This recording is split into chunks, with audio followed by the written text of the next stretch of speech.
So first of all, congratulations on the film. It is really heartfelt. Thank you.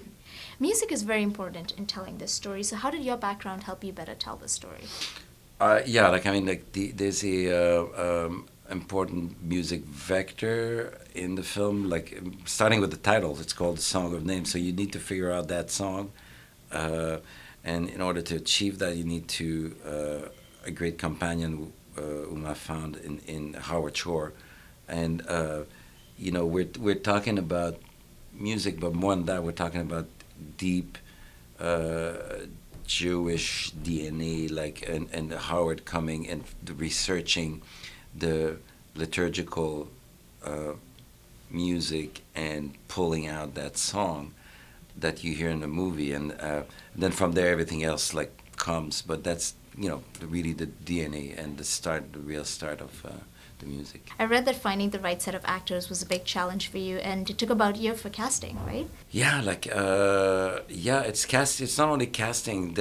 These six actors, like three Davidos and three Martins, like it from the moment I enter in the project, I see that as the probably my main challenge, and then you go into um, shifting the scenes, the period of the scenes, and the structure of the script. I worked a lot with Jeffrey at creating the opportunities. Then you go into casting. Then you go into prep and workshops, like where you get Tim Roth and Misha and Geran in the same room discussing how Martin moves, and then dialect coaching, like in the three Davidos are of Polish origin, so like we had to create a continuity of accent, and so it's endless. Like I mean, the quantity of work that we put into that is like pretty remarkable. All departments, costumes, everybody like had to be focused at making these six believable. Jonah mentioned that you put him and Clive Owen together to actually,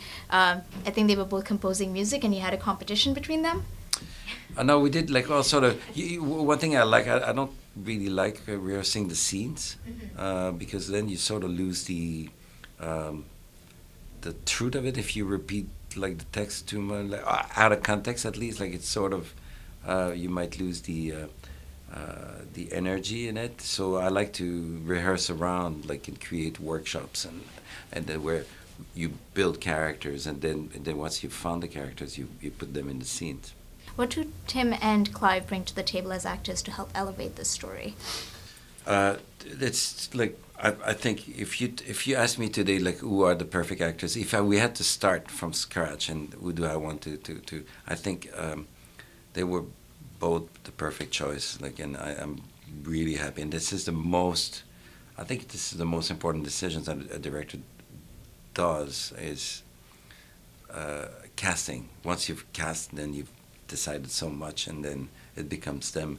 But Tim was the perfect antidote to a fairly passive character in a potentially melodramatic story where Tim comes in and gives like a real edge in style and in presence and a sharpness that the character needed. And I think it was completely perfect and made the editing so much enjoyable.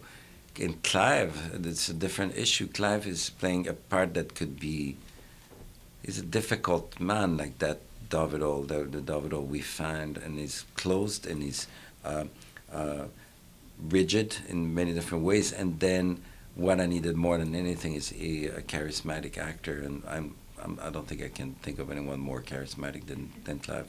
They definitely do a fantastic job. I believe this is the first feature film to receive permission to shoot on the Treblinka Memorial. So tell me a bit about that. Yeah, like the Treblinka Memorial. Like we were at one point, like we were, because the first unit shot in Budapest, and there's a time where like we were actually thinking of different ways to do this away from Treblinka to replicate with second unit, and then I went to visit Treblinka, and like it's just like the experience of being there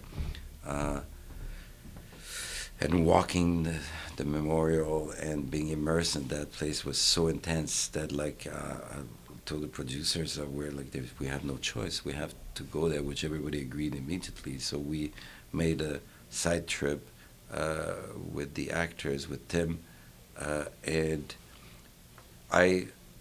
What we did is like I put the characters in my situation when I went there. First of all, the first thing that happens is you don't talk. The script was calling for dialogues. We had dialogues that it like moved elsewhere. It became a silent scene because there's no way anyone would say anything in that context. So we just went there. I started the cameras and I let the actors have a discovery walk, the same kind I had myself. And lastly, do you have a favorite song in the film or a favorite piece? I think I was telling Howard last night that the piece that we play while they're in the camper is probably the most efficient emotionally. But it's probably the answer has to be the song itself. Like I think I'm so proud of that, the work of everybody there. I think we nailed it. And You definitely did. Well, thank you so much for the Thank you. chat and wishing you all the best. thank you so much. you.